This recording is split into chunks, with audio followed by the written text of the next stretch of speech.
Hey everyone, welcome to lesson number 2. Today we're going to be learning how to complete your buyer representation agreement. In this class, we're also going to be learning about how to complete a buyer's agreement amendment and a buyer's agreement termination form. The buyer's agreement that we're going to be going over is the exclusive buyer representation agreement. If you choose to use a non-exclusive, they're very similar. There's only one major difference, and that is your fee portion. So most difficult conversations occur around the fee section of the buyer brokerage agreement. So that's why we're going to be going over an exclusive one today. So let's dive right into it and take a look. So you're going to come to your member dashboard in Creo Web Forms. We went over in the last section how to get here. And you'll remember that we created a buyer or a transaction for buyer showcase. So that's the one that we're going to be using today. So once you're in here, we're going to go over to forms and we're going to search. So this search is a smart search. As you start typing, you will see that it narrows down your possibilities. So we're going to begin with a residential exclusive buyer representation agreement. So once you're in here, you're going to notice the very first thing is your agreement number. This can be anything that you would like it to be, as long as it's going to remember what it is, because it is what's going to connect your other documents to this particular form. So in this case, we're going to use buyer number 1. The buyer is who the buyer is. So this is where you put the buyer's name. If you have multiple buyers, buyer number 2 can go here. If there's another one, buyer number 3. You can separate it with comma. You can separate it with a dash. Right? You can do 2 and 2. Doesn't matter. The brokerage / we is always going to be MaxWell, Devonshire, Realty. The property type, this is the particular type of property you're looking for. So are you looking for a single family detached home? Are you looking for an attached residence? Are you looking for a condo, apartment style, townhouse? Are you looking for vacant land? So this is where you're describing what type of property you're helping create a search for your client for. This is also going to be used later if you ever need to use this agreement to hold your buyers accountable. So we want to be specific, but we don't want to be so specific that if you say single family or bungalow, detached home, and then they go and buy a 2-story, that then you wouldn't be qualifying. So we want to still just describe the type, but not necessarily down to great detail. So in this instant, we're going to go with the single family detached home. Now, because now we're talking about the area, because our main offices are in Edmonton and Sherwood Park, we're going to just use the Edmonton and surrounding areas. Of course, if you're helping them in Lethbridge or you're helping them in Calgary, Airdrie, or anywhere else because you're licensed in all of Alberta and we do have access to Pillar 9, you can still go ahead and put those in here. It's the same forms for all the boards across Alberta. 2.1 is going to be your name. So you're going to be the representative of these particular clients. Number 2.4 is when this agreement takes effect. So essentially, it's the date that you then are going to be able to provide advice to these clients and when they officially become clients of yours. So definitely needs to be done before any offers are submitted. Should be done at the same time that you're having the consumer relationship guide signed, which we will discuss in a later video or lesson, but definitely needs to be done before an offer. Should be done also before you're starting to do any showings, because then that way you can provide advice on the property, the neighborhood, bunch of different topics. But for today's example, we're just going to pick December 4th. I always make my buyer brokerage agreements for 1 year. You, however, can make it for whatever amount of time you would like, whichever you believe to be reasonable. The reason I pick a year is because it definitely should give me enough time to find a house for them. If I can't, then maybe that house doesn't exist. So in today's market, you should be able to find something. So that's why I always just pick a year. So then that way we're not doing paperwork again and again and again and again. 3, this is the responsibilities of the brokerage, right? So this is the brokerage's responsibility throughout your agreement with the buyer. So we must be impartial in our dealings with you and other sales representatives. Make sure the designated agent that represents you, the client, meets our applicable policies and procedures. So you have to be doing what you should be doing. Supervise the designated agents to make sure that I'm watching you to make sure that you're doing things efficiently, effectively, and ethically. Hold money that we trust as part of the real estate DAC and give you copies of all of your agreements. Number 4 is your responsibilities. So definitely make sure you take the time to read what your responsibilities are, but in particular it is to look for properties that match your search criteria until you buy one, keep you informed during the search and any resulting transaction, tell the seller of a property you are interested in that I am your agent, take reasonable steps to find and give you information about the property and transactions that you are interested in, help you prepare an offer, negotiate favorable terms, and that is key, favorable terms. You represent the buyer, so you're always looking out for the buyer's best interest and trying to come up with the most favorable terms for your client. And in this document, your client is the buyer. Help you comply with contract to buy the property, give you all offers and counteroffers to you when even in the property in the subject. This is their responsibilities. 6.2, I always write 30 days. So within 30 days after this agreement ending, if they ever do write an offer or anything like that, they must provide it to you. So I just pick 30 days. Again, you can pick whatever amount of time you'd like. Conflict of interest, definitely read over this. This is a very key one. If you're representing multiple buyers that are looking for the same property, that's a conflict. Are you representing a seller of a property that one of your buyers is looking at purchasing? That is a conflict. If you're looking at a property that is listed by someone else within our brokerage, that is not a conflict because we are a designated agency. So that is a very key piece of being designated. So you don't have to worry about a conflict in that particular scenario.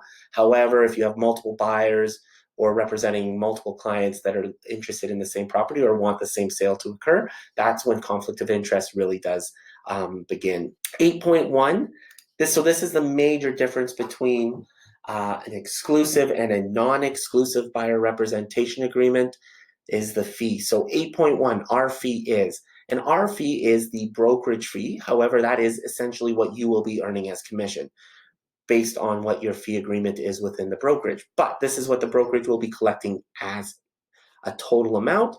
Again, your fees are completely negotiable. There is no set fee. You choose whatever you want to put in here. However, in the Edmonton market, the most common offering is 3.5% on the first 100,000 and 1.5% on the remainder of the sale price. Other markets within the province have different common offerings. I know in Lethbridge, the common offering is 2%. Calgary is the same as Edmonton. However, Fort McMurray is a little bit different. So your fees are negotiable for sure. It's completely your business and your business decision. However, this is the most common fee offering. Having this fee in here is what allows you to insert your fee into a purchase contract if it does not match your fee agreement. So it is very key that you write it out correctly so that you have the legal ability to insert that later.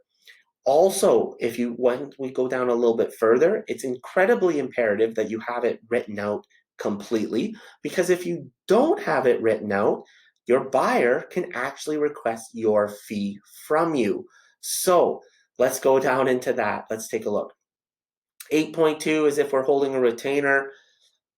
Very uncommon. If you have a scenario where you think a retainer is necessary, let me know. I can definitely work with you on that. However, for the majority of the time, we do not worry about this. 8.3 is where it gets a little, where you're going to get all your questions. So you must pay our fee if, while in this agreement, you enter into a legally binding contract to buy a property that matches the search criteria, whether through us or not. You must pay us even if you don't complete the purchase unless you have the legal reason not to complete it. So what does this mean? Because this confuses a lot of potential buyers.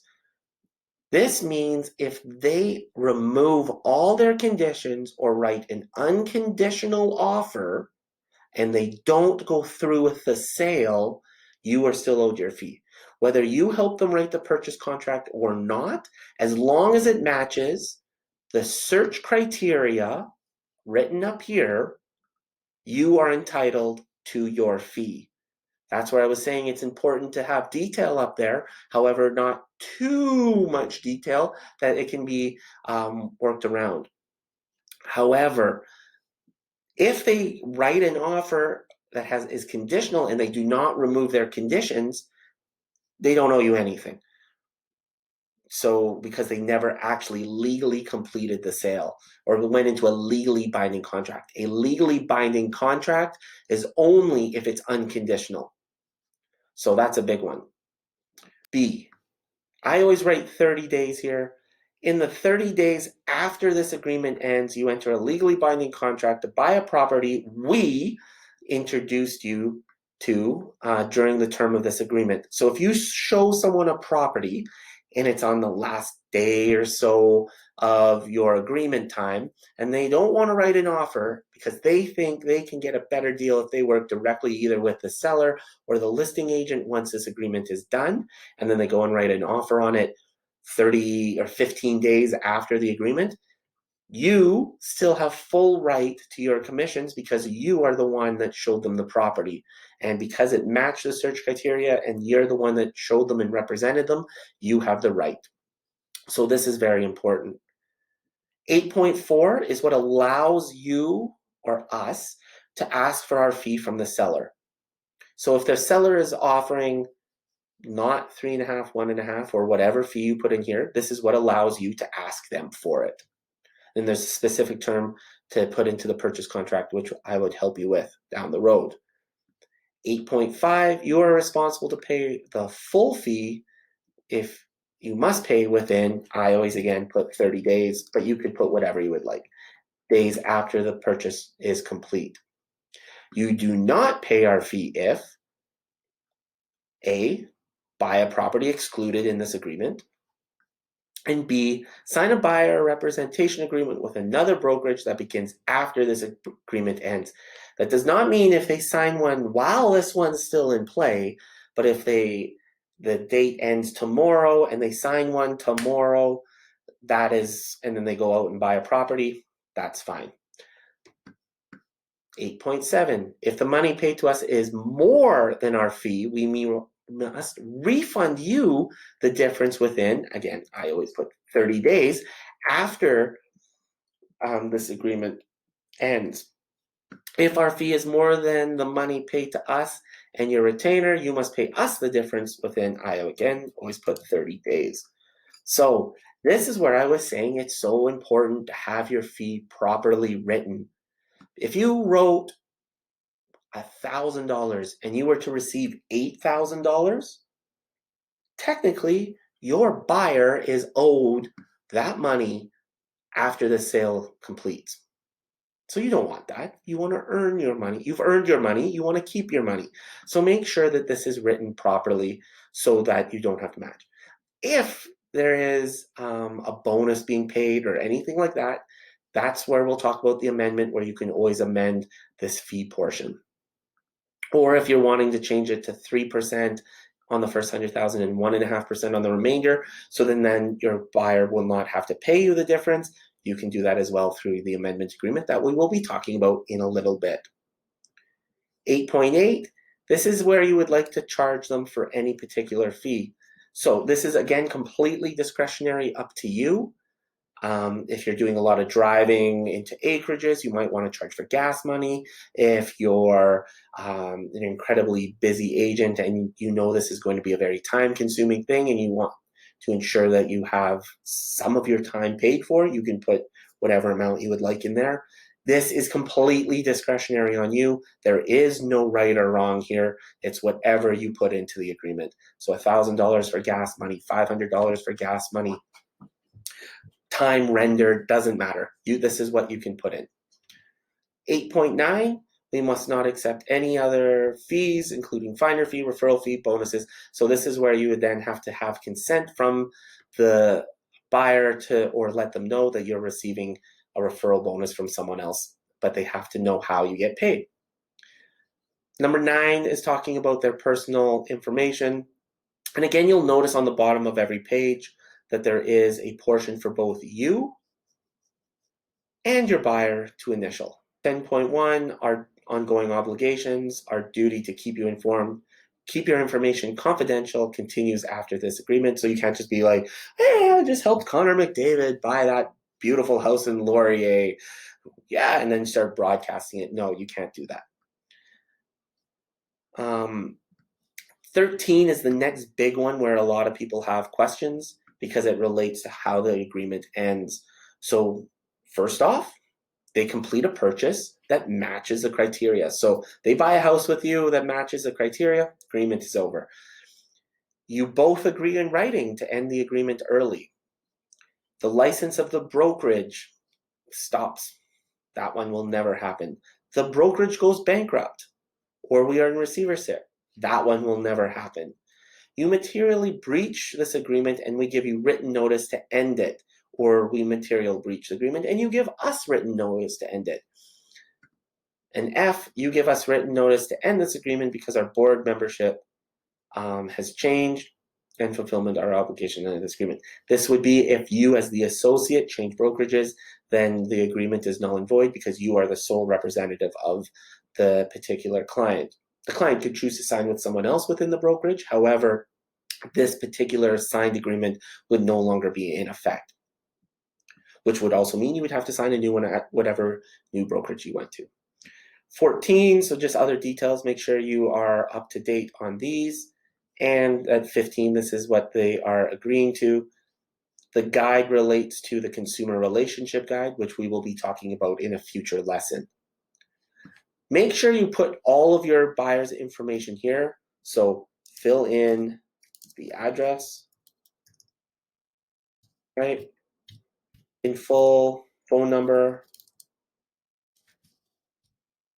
Fact, you don't have to worry about email. Insert at email.com.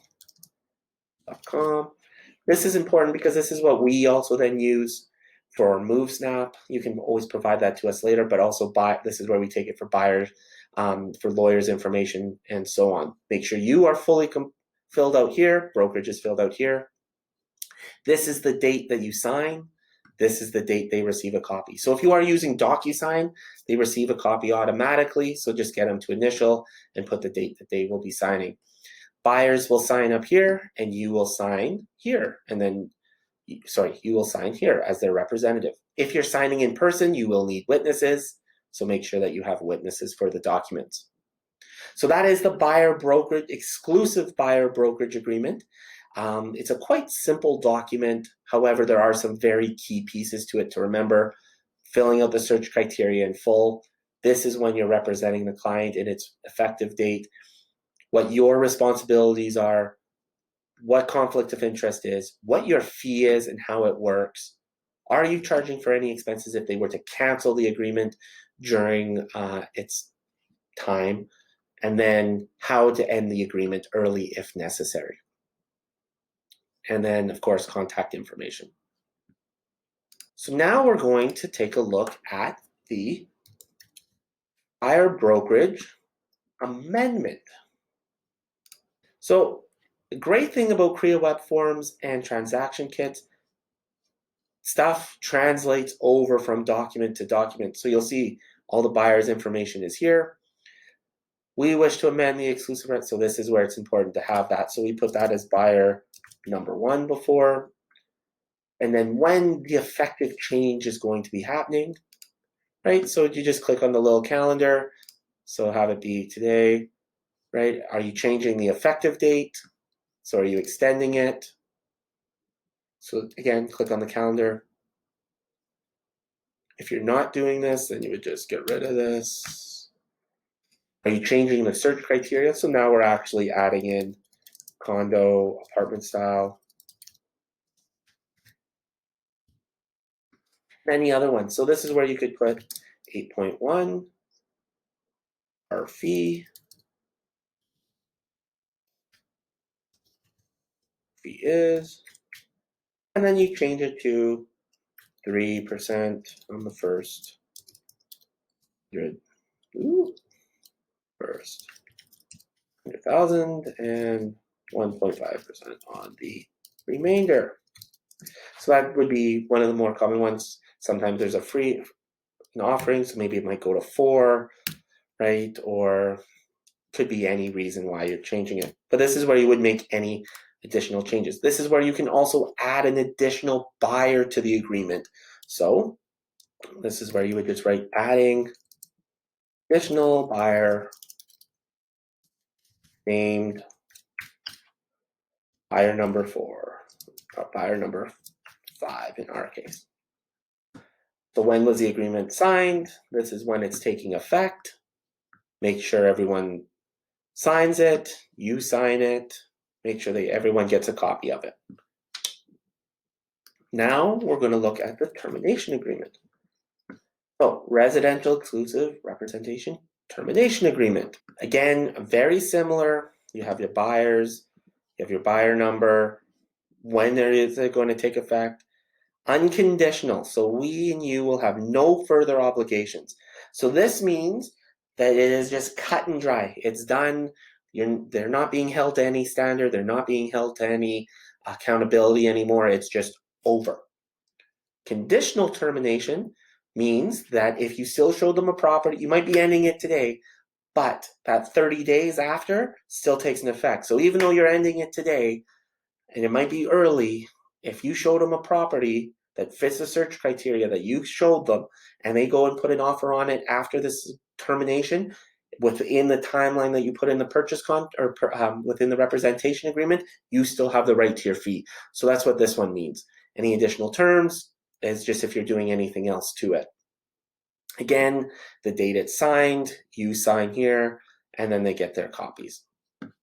If you want to then put them all together, so we'll just look at exclusive, do a little bubble, right? Again, if you're adding it to DocuSign, click here, click the pen, and then that will open up DocuSign for you. So that is lesson number 2. Thank you so much for joining us. Next lesson is going to be about the seller's representation agreement and how to fill out your listing paperwork. So I look forward to seeing you at the next class. See you, everyone.